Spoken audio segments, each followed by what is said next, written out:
मौसम विभाग के पूर्वानुमान के अनुसार बुल्ढाना जिले के सभी हिस्सों में शुक्रवार को बेमौसम बारिश हुई। तेज हवा के साथ कुछ जगहों पर ओलावृष्टि से कुछ इलाके में पेड़ों की टहनियां टूट गई और सड़कों पर पानी जमा हो गया। बुल्ढाना जिले में जनवरी महीने से ही कई बार बेमौसम बारिश हुई है। इस बेमौसम बारिश से किसानों की फसल को नुकसान पहुंचा है।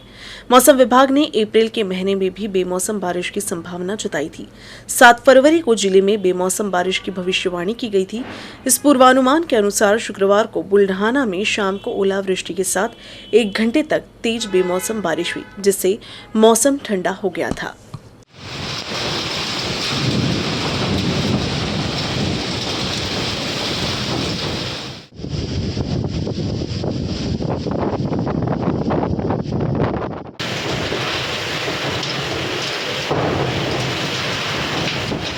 बुल्ढाना जिले में बेमौसम बारिश ने सबसे ज्यादा कहर बरपाया है। बुल्ढाना जिले में 41 mm से भी अधिक बारिश हुई है।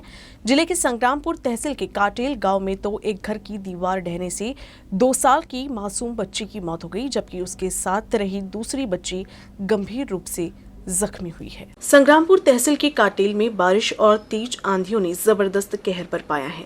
काटेल में शाम के वक्त अचानक से बारिश शुरू हुई। यहां बारिश के साथ ही तेज आंधी तूफान से लोगों को काफी परेशानी हुई है। इस दौरान घर के बाहर खेल रही 2 मासूम बालिका दीवार ढहने से उनके नीचे दब गई। काटेल निवासी बोरकर परिवार के घर की दीवार ढहने से यह हादसा हुआ। 2 साल की कृष्णाली को गंभीर चोट आई थी, जिससे उसकी घटनास्थल पर ही मौत हो गई, जबकि उसके साथ खेल रही राधा गंभीर रूप से जख्मी हुई है। इस घटना के बाद अफरा तफरी मच गई। लोगों ने दोनों को मलबे से बाहर निकाला और जख्मी राधा को अस्पताल में भर्ती कराया। बुल्ढाना जिले के खामगांव तहसील के अंबिकापुर में बारिश के दौरान ही बिजली गिरी। यहां बिजली गिरने से एक ग्रामीण की मौत हो गई। खामगांव तहसील में तो ये बेमौसम बारिश अब आफत की बारिश बन गई है। खामगांव तहसील में बारिश से खेत के साथ जान माल को भी काफी नुकसान हुआ है।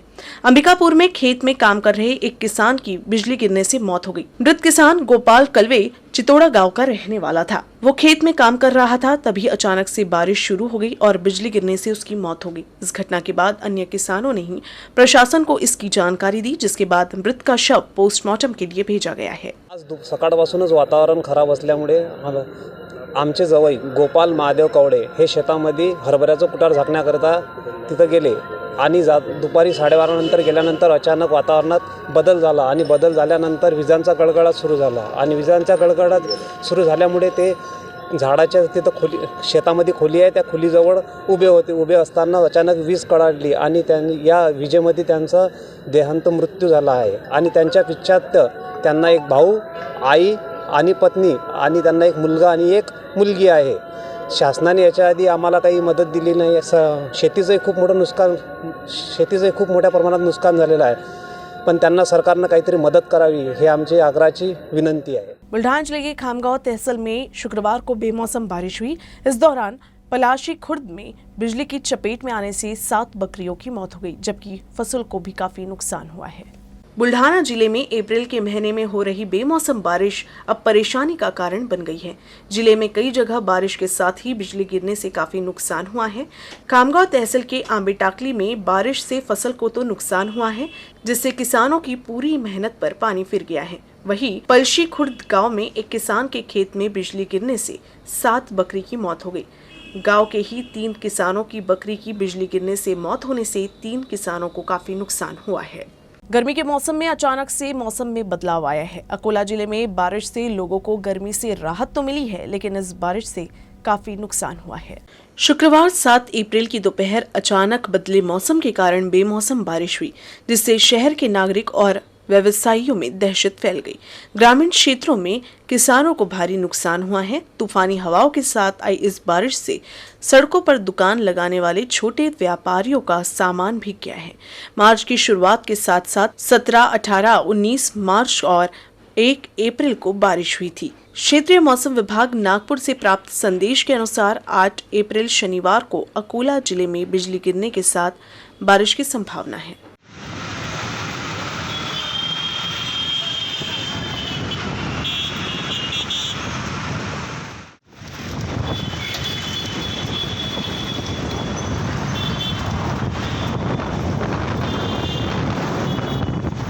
अकोला जिले के बालापुर तहसील में भी शुक्रवार को तेज बारिश हुई।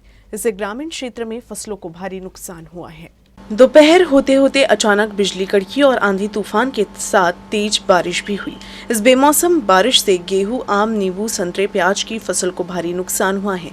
जिले में तीसरी बार ग्रीष्मकालीन फसलों को नुकसान हुआ है। बालापुर तहसील में 2 बार हुई तूफानी बारिश से बाग बगीचों को नुकसान पहुंचा है। अब तीसरी बार बारिश ने किसानों को नुकसान पहुंचाया है। साथ ही बालापुर तहसील में तेज हवा के साथ ओलावृष्टि हुई है। राजस्व विभाग द्वारा नुकसान का निरीक्षण शुरू कर दिया गया है और इसकी रिपोर्ट जल्द ही विभागीय आयुक्त को भेजी जाएगी। पूर्ण काहीच नाही आता नुकसान तिकडून वरून चला हे बात हे शेत बात हे बघ हे यायचं शेत आहे पूर्ण यंत्र हे माझे नाही हे जवळजवळ 50 एकराचा ज्या भागात हा सगळा समस्या आहे आज जे पाहता हे तुम्ही उद्या हे पाण्यात सडते साहेब सडते पूर्ण आता आपल्या कांदा पूर्ण माल पाण्यामुळे जपून आपला सर्व पाणी सडणार। बुल्ढाना जिले के खामगांव में कचरा संकलन और व्यवस्था का मुद्दा 17 मार्च को विधानसभा में उठाया गया था। विधायक डॉक्टर संजय रायमुलकर ने इस मुद्दे को सदन में विस्तार में रखा और इस समस्या को सरकार के ध्यान में लाया। इस पर उद्योग मंत्री उदय सामंत ने सकारात्मक जवाब दिया और आश्वासन दिया था कि खामगांव में कचरा प्रबंधन का काम करने वाले ठेकेदारों की लापरवाही की जांच के लिए 1 महीने के भीतर जांच समिति गठित कर ठेकेदार के खिलाफ कड़ी कार्रवाई की जाएगी। लेकिन इस घोषणा को 22 दिन बीत जाने के बाद भी अब तक जांच कमेटी खामगांव नहीं पहुंची है। बुल्ढाना जिले के खामगांव में कचरा प्रबंधन के मुद्दे पर विधानसभा में चर्चा हुई थी। महकर के विधायक डॉक्टर संजय रायमुलकर ने लक्ष्य वेदी के माध्यम से विधानसभा में इस मुद्दे को उठाया और भ्रष्टाचार को सामने लाया। खामगांव शहर में नियमित रूप से कचरा संग्रहण नहीं होता है, जबकि आए दिन डंपिंग ग्राउंड में कचरे में आग लगने से नागरिकों के स्वास्थ्य को भी खतरा होता है। यहाँ कचरे से खाद बनाने की प्रक्रिया लगने के बाद भी पिछले साल या किसी भी प्रकार का खाद का उत्पादन नहीं हुआ। आरोप है कि डंपिंग ग्राउंड में कचरे को बिना खाद बनाए कचरे में कई बार आग लगा दी जाती है।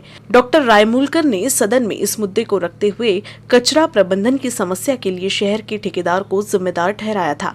साथ ही इस मामले में तत्काल कार्रवाई की मांग की थी। इस गंभीर समस्या को उठाए जाने के बाद अब उद्योग मंत्री उदय सामंत ने इस माह के भीतर जिलाधिकारी के माध्यम से इस मामले की जाँच कर दोषियों के खिलाफ कार्रवाई करने का आश्वासन दिया था। दर दिवशी 32.6 टन घनकचरा हा खामगाव नगरपालिकेमध्ये तयार होतो। 13.6 टनाचा खत निर्मितीचा कारखाना देखील तयार करण्यात आला आहे। पुढचा देखील 10 टनाचा तयार आहे। परंतु सन्माननीय सदस्यांनी जी माहिती या ठिकाणी दिली त्या माहितीनुसार जिल्हाधिकाऱ्यांच्या मार्फत या संपूर्ण प्रकरणाची सविस्तर चौकशी केली जाईल। मंत्री महोदयांनी जे काही सकारात्मक उत्तर दिले, परंतु जो काही त्यांनी सांगितलं त्याच्यावर प्रक्रिया करून ती प्रोसेस चालू आहे, परंतु तो कारखाना 1 वर्षापासून बंद आहे। ही खोटी माहिती आपल्या समोर या ठिकाणी संबंधित यंत्रणेने दिली का काय याची चौकशी करा। हालांकि इस घोषणा के बाद 22 दिन बीत जाने के बाद भी जांच कमेटी अब तक खामगांव नहीं पहुंची है, जिसके बाद अब ये सवाल उठने लगा है कि क्या विधायक रायमुलकर की शिकायत और उद्योग मंत्री के आदेश का क्या हुआ।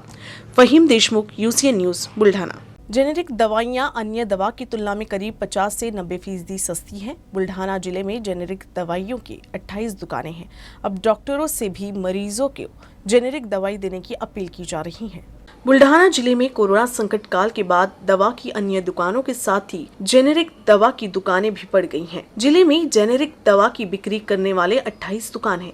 ये दवाइयां अन्य दवा की तुलना में करीब 50 से 90% सस्ती होती है। इसीलिए अन्य व औषधि प्रशासन के सहायक आयुक्त ने डॉक्टरों से जेनेरिक दवा लिखने का आग्रह किया है। बुलढाणा जिल्ह्यामध्ये एकूण जेनेरिकचे किरकोळ औषध विक्रेत्यांची संख्या एकूण जिल्ह्यामध्ये 28 इतकी आहे। बुलढाणा जिल्ह्यातील जे नागरिक आहेत त्यांचा जेनेरिक औषधांकडे कल आता दिवसेंदिवस वाढत आहे। जेनेरिक औषध दुकानामध्ये जी औषधे मिळतात ती औषधे आणि इतर दुकानामध्ये मिळणारी औषधे यांचा दर्जा एक सारखाच असतो, परंतु जेनेरिक औषधांची किंमत बऱ्यापैकी खूप मोठ्या प्रमाणात कमी असते आणि ते जनतेला परवडू शकतात। तर आपल्या बुलढाणा जिल्ह्यातील जनतेला हे आवाहन करण्यात येते की त्यांनीही आपल्या डॉक्टरांना जेनेरिक औषधे लिहिण्याकरता मागणी करावी आणि त्यांना जशी औषधे परवडतात तशी त्यांनी त्या दुकानातून घेतली तरी सॅनिटरी पॅड्स ही आपल्या जेनेरिक औषध दुकानामध्ये एकदम स्वस्त किमतीत मिळत आहे. महिला उद्यमिता को प्रोत्साहित करने के लिए राज्य सरकार द्वारा 2017 से एक विशेष नीति लागू की गई थी। इस योजना के तहत बुल्ढाना जिले में पिछले 6 वर्षों से केवल 17 महिलाओं ने आवेदन किया है। जिला उद्योग केंद्र ने महिलाओं से इस योजना का लाभ उठाने की अपील की है। महिलाओं को आत्मनिर्भर और उनके सक्षमीकरण के लिए राज्य सरकार ने योजना शुरू किया है। इस योजना के तहत महिला उद्योग लगाने के लिए 20 लाख से 1 करोड़ रुपए का अनुदान दिया जा रहा है, जिससे महिलाएं अपना उद्योग शुरू कर सकें और दूसरी महिलाओं को भी रोजगार प्रदान करें। सरकार के इस योजना का लाभ लेने के लिए इच्छुक महिला जिला उद्योग कार्यालय से संपर्क कर सकती है। आपल्या बुलढाणा जिल्ह्यामध्ये महिलांसाठी जे धोरण आपण राबवतोय खूप चांगल्या पद्धतीने काम चाललेलं आहे. शासनाने या धोरणाची जी अंमलबजावणी केली 14 डिसेंबर 2017 पासून सुरू केलं. त्याच्यामागे शासनाचा जो मुख्य हेतू होता की महिलांनी उद्योगाच्या प्रवाहामध्ये यावं, मुख्य प्रवाहामध्ये यावं आणि लोकांच्या बरोबरीने काम करावं. त्याची सध्या महिला उद्योजकांचं जे प्रमाण आहे 9% ते 20% न्यावं हे शासनाने ठेवलं आणि हे प्रमाण वाढवण्यासाठी म्हणून या धोरणात त्यांनी वेगवेगळ्या प्रकारच्या सवलती देऊ केलेल्या आहेत. त्या सवलतीबद्दल मी आपल्याला या ठिकाणी माहिती सांगत आहे. तर महिला उद्योजक घडवण्यासाठी म्हणून ज्या काही अटी शर्ती दिलेल्या आहेत, आपला जो MSMEचा जो ऍक्ट आहे, ऍक्ट मध्ये ज्याचे उत्पादन जे करतात महिला, अशा उत्पादन करणाऱ्या महिला याच्यासाठी पूर्ण पात्र आहे. त्याच्यासोबतच त्या महिलांना जे आपण वेगवेगळ्या प्रकारचे लाभ देणार या धोरणामध्ये याच्यात आपण जे धोरण तयार केले अ वर्ग, ब वर्ग, क वर्ग, ग वर्ग, त्या टर्म लोन वरती सुद्धा आपण 5% इंटरेस्ट सबवेन्शन त्यांना देत असतो कर्ज फिटेपर्यंत. लाईट बिलाच्या दुप्पट मर्यादेपर्यंत ही प्रोव्हिजन शासनाने त्या ठिकाणी उपलब्ध करून दिलेली. आणि हे करत असताना त्यांना उद्योग व्यवसायाला तो GST वगैरे भरावा लागतो. आपला महाराष्ट्र राज्याची योजना असल्यामुळे GST जो महाराष्ट्र राज्य शासनाचा जो पार्ट आहे ती GSTची रक्कम सुद्धा आपण त्यांना 10 वर्षापर्यंत परत करत असतो. वर्षभरात किती महिलांनी याचा लाभ घेतलेला आहे. आता याच्यामध्ये जवळपास 17 महिलांचे अर्ज आपल्याकडे प्राप्त झाले. 17 पैकी 10 महिलांनी त्यांचे व्यवसाय स्वतःचे। शेगांव के मशहूर डॉक्टर अमोल चौधरी और उनकी पत्नी के बीच पिछले 2 साल से विवाद चल रहा है। कुछ दिन पहले डॉक्टर चौधरी की पत्नी ने शेगांव पुलिस थाने में अपने पति के खिलाफ अप्राकृतिक यौनाचार का मामला दर्ज कराया था। इस बीच अब फिर से दोनों के बीच नया विवाद खड़ा हो गया है और मामला थाने तक पहुंच गया है। डॉक्टर चौधरी पर उनकी पत्नी ने अपने 8 वर्षीय बेटे के अपहरण का आरोप लगाया है। इतना ही नहीं, डॉक्टर की पत्नी और उसके परिजनों ने डॉक्टर के क्लिनिक पर जमकर हंगामा किया, जिसके बाद इस मामले में शेगांव पुलिस थाने में दोनों पक्षों के खिलाफ मामला दर्ज किया गया है। चौधरी दंपति के बीच पिछले 2 साल से अनबन चल रही है। इसमें बड़ा बेटा अपनी पत्नी पल्लवी चौधरी और छोटा बेटा डॉक्टर अमोल चौधरी के साथ है। हालांकि अब उनका विवाद और भी बढ़ गया है। डॉक्टर की पत्नी ने आरोप लगाया है कि डॉक्टर अमोल चौधरी ने उनके बड़े बेटे का अपहरण किया है। डॉक्टर अमोल चौधरी 3 अप्रैल को बुल्ढाना पहुंचे और बच्चे को बाहर घुमाने के लिए गए, लेकिन डॉक्टर ने बेटे को वापस नहीं लाया। इसीलिए पल्लवी चौधरी और उनके परिवार वाले शेगांव स्थित डॉक्टर अमोल चौधरी के फैमिली क्लिनिक पहुंचे और हंगामा किए। बाद में वो लोग पुलिस थाने में आए और डॉक्टर के खिलाफ मामला दर्ज कराए। डॉक्टर अमोल चौधरी यांच्याशी माझं लग्न झालेलं आहे। आमचं 2 वर्षापासून माझं डिस्ट्रीब्यूट सुरू आहे। मला 2 मुलं आहे। एक मुलगा त्याच्याकडे, एक मुलगा माझ्याकडे आहे। मागच्या 2 तारखेला माझ्या मिस्टरने सांगितलं मुलाला भेटायला येतो व 3 तासाकरता फिरायला नेतो असं सांगितलं आणि लिहूनही दिलं। सकाळी मुलाला घेतलं आणि आणून देतो, 3 तासात आणून देतो सांगितलं, पण दुपार झाली तर आम्ही चौकशी केली तर आम्हाला सांगण्यात आलं की आम्ही शेगावला मुलाला घेऊन आलो। या संदर्भात आम्ही शहर पोलीस स्टेशनला आलो, पण त्यामुळे आम्हाला इथे पोलिसांकडून कोणती मदत नाही झाली व कोणती दाद देण्यात आली नाही। इस पर जब हमने डॉक्टर अमोल चौधरी का पक्ष लिया तो उन्होंने कहा कि उनकी पत्नी द्वारा लगाए गए सभी आरोप झूठे हैं। माझ्या पत्नीने केलेले सर्व आरोप खोटे असून मोठा मुलगा माझ्याकडेच आहे। लहाना पहिलेपासून मीच वागवत होतो 14 महिन्याचा असल्यापासून, आणि मोठ्या मुलाच्या भवितव्याची चिंता करून मी त्याला माझ्याजवळ घेऊन आलेलो आहे। तिला ब्रेन ट्यूमर असल्या कारणाने मला माझ्या मोठ्या मुलाच्या भवितव्याची चिंता आहे आणि याच्यावर माझं म्हणणं आहे की आता न्यायालय जे निर्णय देईल तो मला मान्य राहील। कमीत कमी मला न्यायालयात माझी बाजू मांडायला तर मिळेल। हे असं येणे, मीडियामध्ये रिपोर्ट्स देणे आणि सर्व प्रकरण वाढवणे यांनी हे फक्त सर्व मला प्रेशराईज करण्यासाठी करण्यात आलेला प्रकार आहे। अकोला में घर से जेवरात चोरी करने वाले आरोपी के खिलाफ मामला दर्ज होने के अगले ही दिन खदान पुलिस ने गिरफ्तार कर लिया था। गिरफ्तारी के बाद आरोपी ने जुर्म कबूल कर लिया है और पुलिस ने उसके पास से 1,08,000 रुपए का माल बरामद किया है। अकोला शहर के खड़की परिसर कोठारी वाटिका निवासी शीतल पाखरे 30 मार्च की रात करीब 8:30 बजे अपने परिवार के साथ गणपति मंदिर गई थी। रात 11 बजे लौटने के बाद उन्हें पता चला कि उनके घर में चोरी हुई है। घर से 63,900 रुपए के जेवरात चोरी हो गए हैं। इस मामले में गोंदिया पुलिस ने उनकी शिकायत के आधार पर चोरी का मामला दर्ज किया था। थानेदार श्रीरंग सनस ने डीबी टीम के कर्मचारियों को अपराध का पर्दाफाश करने के निर्देश दिए, जिसके बाद पुलिस ने संदेह के आधार पर आरोपी मितेश गिरी को हिरासत में लिया। जब उससे पूछताछ की गई तो उसने अपना जुर्म कबूल कर लिया। पुलिस ने उसके पास से सोने के गहने और एक बाइक बरामद की है। आरोपी मितेश मलकापुर का रहने वाला है। अकोला में 30 अप्रैल को राष्ट्रीय लोक अदालत का आयोजन किया गया है। ये राष्ट्रीय विधि सेवा प्राधिकरण और राज्य विधि सेवा प्राधिकरण द्वारा संयुक्त रूप से आयोजित किया जाता है। राष्ट्रीय लोक अदालत जिला न्यायालय, सहकारी न्यायालय के साथ साथ सभी तहसील न्यायालयों में आयोजित की जाएगी, जिसमें नागरिक विवाद, कृषि विवाद, बैंक विवाद, बिजली, बीमा, BSNL, मोटर दुर्घटनाएं, RTO शामिल है। मुख्य जिला एवं सत्र न्यायाधीश नागरिकों एवं लोगों से अपील की है कि वे इस अवसर का लाभ उठाकर लोक अदालत में लंबित मामलों को रखें और उन मामलों का स्थायी रूप से निपटारा करें। अकोला जिल्ह्यातील सर्व नागरिकांना मला सांगण्यास आनंद होत आहे की दिनांक 30/4/2023 रोजी माननीय राष्ट्रीय विधी सेवा प्राधिकरण यांचे निर्देशानुसार तसेच माननीय प्रमुख जिल्हा सत्र न्यायाधीश माननीय केवले मॅडम यांचे मार्गदर्शनाखाली राष्ट्रीय लोक अदालतचे आयोजन करण्यात आलेले आहे। या लोक अदालतमध्ये मुख्यालयात म्हणजे अकोला जिल्हा न्यायालयात तसेच सर्व 6 तालुक्याच्या तालुका न्यायालयात या लोकन्यायालयाचे आयोजन केलेले आहे। या सर्व लोकन्यायालयामध्ये विशेषतः चेक बाउन्स केसेस, वैवाहिक केसेस, पुन्हा तुमच्या दिवाणी केसेस, क्रिमिनल कंपाउंडेबल केसेस, तसेच कर वसुली आणि या प्रकार land disputes, land acquisitions, accident claims या सर्व केसेस ठेवण्यात आलेले आहेत। तरी माझी अकोला जिल्ह्यातील नागरिकांना अशी विनंती आहे आणि आवाहन आहे की या राष्ट्रीय लोक अदालतचे आपण लाभ घ्यावा आणि सहकार्य करा। अकोला जिले के तिल्हारा तहसील में 4 मुख्य सड़कों पर काम चल रहा है। हालांकि तिल्हारा हिवरखेड़ सड़क की गुणवत्ता पर सवाल उठ रहे हैं, क्योंकि मुरुम की जगह मिट्टी का इस्तेमाल किया जा रहा है।